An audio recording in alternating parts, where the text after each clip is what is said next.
اب میں اس کے حوالے سے آپ کے سامنے قرآن مجید کی ایک دوسری آیت لانا چاہتا ہوں کہ جو اس پر میرے نزدیک نہایت پروفاؤنڈ ہے پریکٹیکل پوائنٹ آف ویو سے، دستوری اور قانونی اعتبار سے تو سورہ حجرات کی آیت نمبر 1 یا ایھا الذین آمنوا لا تقدموا بین یدی اللہ ورسولہ، لیکن اس کا آپریٹو عملی حصہ کیا ہوگا، اس کی شکل کیا ہوگی، وہ اس آیت میں ہے، سورہ نساء کی آیت نمبر 59 ہے۔ دیکھیے یہ ہے وہ پازیٹیو انداز جس کا میں نے ذکر کیا تھا۔ جب اس کی تعمیل ہوگی اس دفعہ کی تو وہ گویا کہ یہ اصول ہے جو سورہ نساء کی آیت نمبر 59 میں آئے، یا ایھا الذین آمنوا اطیعوا اللہ واطیعوا الرسول واولی الامر منکم فإن تنازعتم فی شیء فردوہ الی اللہ والرسول ان کنتم تؤمنون باللہ والیوم الآخر ذالک خیر واحسن تاویلا۔ اہل ایمان، اب یہ مثبت انداز ہے، اہل ایمان اطاعت کرو اللہ کی اور اطاعت کرو اس کے رسول کی صلی اللہ علیہ وسلم، اور اپنے میں سے اولی الامر کی۔ پھر اگر تم کسی معاملے میں جھگڑ پڑو، تنازع ہو جائے، اختلاف ہو جائے، تو لوٹا دو اسے اللہ اور اس کے رسول کی طرف، اگر تم ایمان رکھتے ہو اللہ پر اور یوم آخر پر۔ یقیناً یہی راستہ بہتر بھی ہے اور نتیجے کے اعتبار سے عمدہ ہے۔ یہ آیہ مبارکہ جو ہے اس اعتبار سے بہت پروفاؤنڈ ہے، ذرا غور کیجئے۔ اطیعوا، 3 ادارے یہاں آئے ہیں، اطاعت جن کی گویا کہ کی جا سکتی ہے، اللہ کی اطاعت، رسول کی اطاعت، اولو الامر منکم کی اطاعت، جو بھی حکام تم میں سے ہوں۔ اس میں سب سے پہلے میں اس تیسرے کو نوٹ کر لینا چاہتا ہوں، قرآن مجید نے کہیں یہ معین نہیں کیا کہ یہ اولو الامر کیسے وجود میں آئیں گے، انسٹال کیسے ہوں گے، کوئی الیکشن ہوگا، کوئی مشورہ ہوگا، کوئی سلیکشن ہوگا، کوئی نامزدگی ہوگی، کیا ہوگا کہیں نہیں طے کیا۔ خود خلافت راشدہ میں ہمارے سامنے حضور صلی اللہ علیہ وسلم نے کسی کو نامزد نہیں کیا،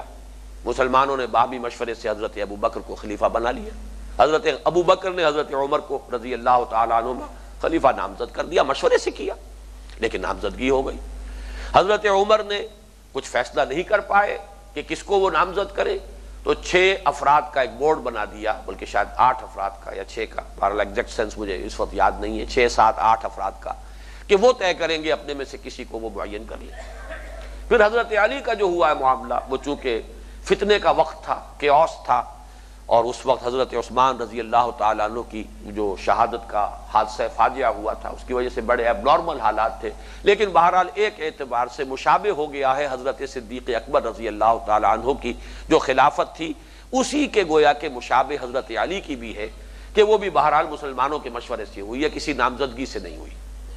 تو یہ 4 ہمارے سامنے، یا 3 کہہ لیجئے، 3 مختلف جو ہے راستے ہمارے سامنے آئے۔ پھر ایک راستہ بعد میں آیا ہے، اور اس پر ہمارے ہاں فقہا نے پھر باقاعدہ ایک رائے ظاہر کی ہے، اور وہ مسئلہ یہ ہے کہ اگر متغلب ہو، کوئی متسلط ہو جائے، کوئی ایک شخص ہے وہ اپنی طاقت کے بل پر آ کر حکومت کے اوپر قبضہ کر لیتا ہے، اب کیا کیا جائے؟ یہ نہ نامزد کیا گیا، نہ باہمی مشورے سے ہوا، نہ کچھ ارباب حل و عقد نے اسے معین کیا، نہ مسلمانوں کے استصواب سے ہوا، وہ تو اپنے طاقت کے بل پر آ گیا، متغلب متسلط، اس کا کیا کیا جائے؟ اس میں اگرچہ بہت ہی توہین آمیز الفاظ اپنے ایک مضمون میں اختیار کیے ہیں ڈاکٹر جاوید اقبال صاحب نے، مجھے دکھ ہے اس پر، فقہا نے اس میں رائے دی ہے کہ متغلب بھی اگر مسلمان ہے تو اس کی اطاعت بھی جائز ہے، اگرچہ کوشش کی جانی چاہیے اس کو بدلنے کی، لیکن بہرحال لازم نہیں، فرض نہیں کیا گیا ہے، اس لیے کہ اگر فرض کر دیا جاتا پھر تو کسی متغلب کی اطاعت جو ہے جائز نہ رہتی، اور پھر ہر وقت جو ہے بغاوت لازم ہو جاتی، اور یہ پریکٹیکل مسئلہ نہیں ہے، پریگمیٹک انداز ہے فقہا اسلام کا، انہوں نے جو حقائق ہیں اور جو بھی کوئی چیز ہو سکتی ہے عملی، اس کو پیش نظر رکھا ہے، اسے لازم قرار نہیں دیا ہے، واجب قرار نہیں دیا ہے، اور اس کی اطاعت بھی جائز ہوگی۔ اس کے حوالے سے میں کہہ رہا ہوں کہ دیکھیے اس آیت نے صرف ایک شرط معین کی ہے، منکم، ہونا چاہیے مسلمان،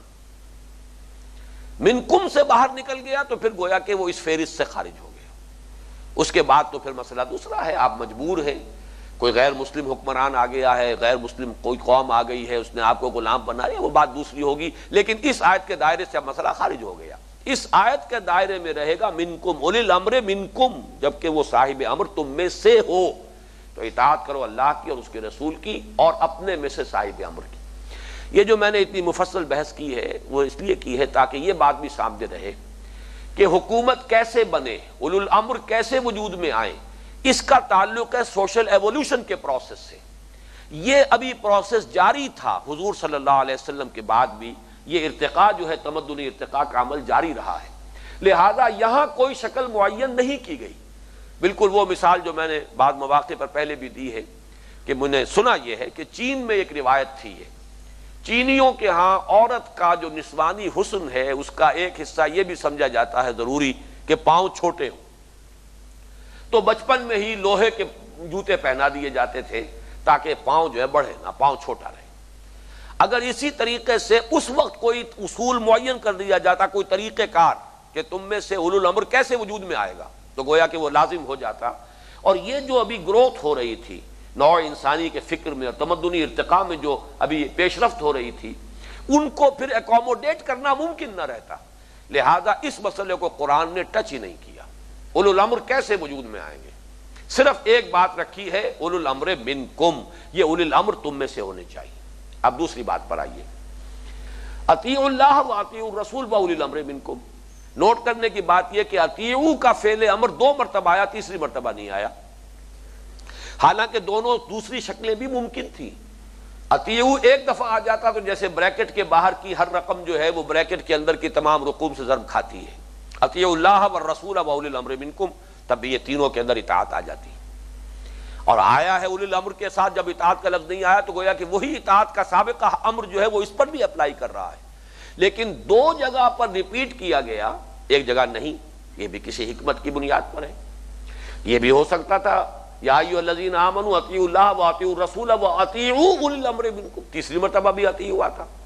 لیکن 2 ممکنہ صورتیں چھوڑ کر یہ شکل جو اختیار کی گئی، یہ کیوں؟ تاکہ معین ہو جائے کہ مستقل بالذات اطاعتیں، مستقل بالذات اطاعتیں، مطلق اطاعتیں، دائمی اطاعتیں 2 ہیں، اللہ کی اطاعت، اس کے رسول کی اطاعت۔ تیسری اطاعت مستقل بالذات نہیں ہے، مطلق نہیں ہے، دائمی نہیں ہے، بلکہ یہ مقید ہے، اللہ اور اس کے رسول کی اطاعت کے دائرے کے اندر اندر ہے، فی المعروف ہے۔ پھر یہ کہ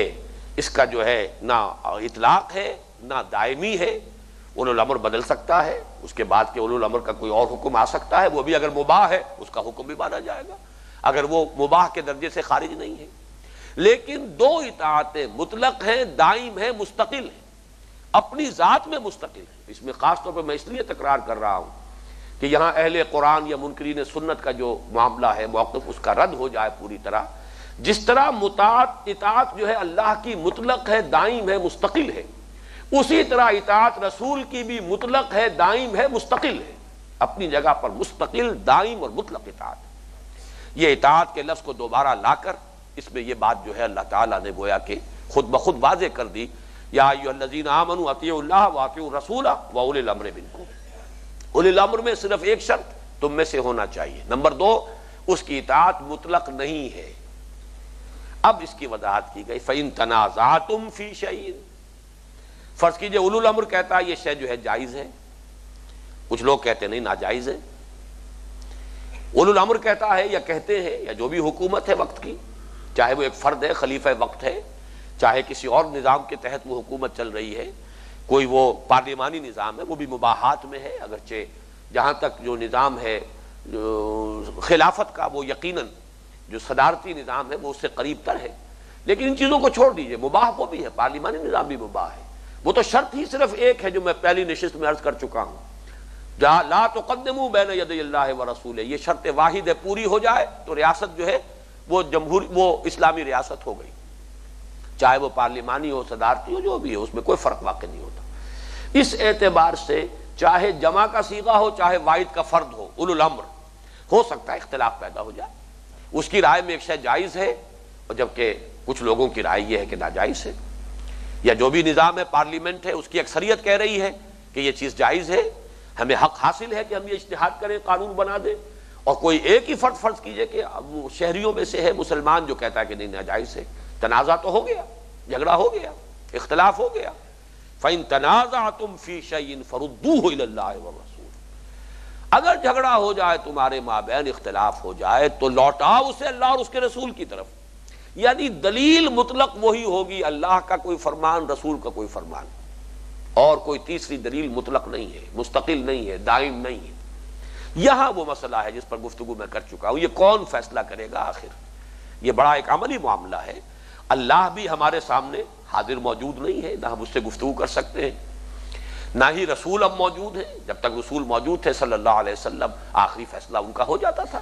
وہ خود مطاع مطلق تھے، وہ خود ہی معیار ہیں صحیح اور غلط کے مابین، حد فاصل ہے حق اور باطل کے مابین۔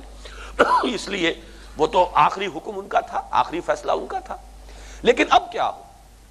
یہ ہے وہ مسئلہ جس کے بارے میں نے عرض کیا تھا کہ یا تو آپشن یہ ہے کہ آپ پارلیمنٹ کو اس کا اختیار دے دیں، تو پھر یہ ہے کہ لازم ہوگا کہ پارلیمنٹ کی رکنیت صرف اصحاب علم کے لیے وقف ہو جائے، مخصوص ہو جائے، جس سے روح اثر مجروح ہو جاتی ہے۔ یا پھر یہ ہے کہ آپ کو بورڈ بنائیے، بورڈ کا مسئلہ بھی یہ ہوگا کہ آیا اس کی بات بائنڈنگ ہوگی یا نہیں ہوگی، یا آیا سفارشات ہیں محض۔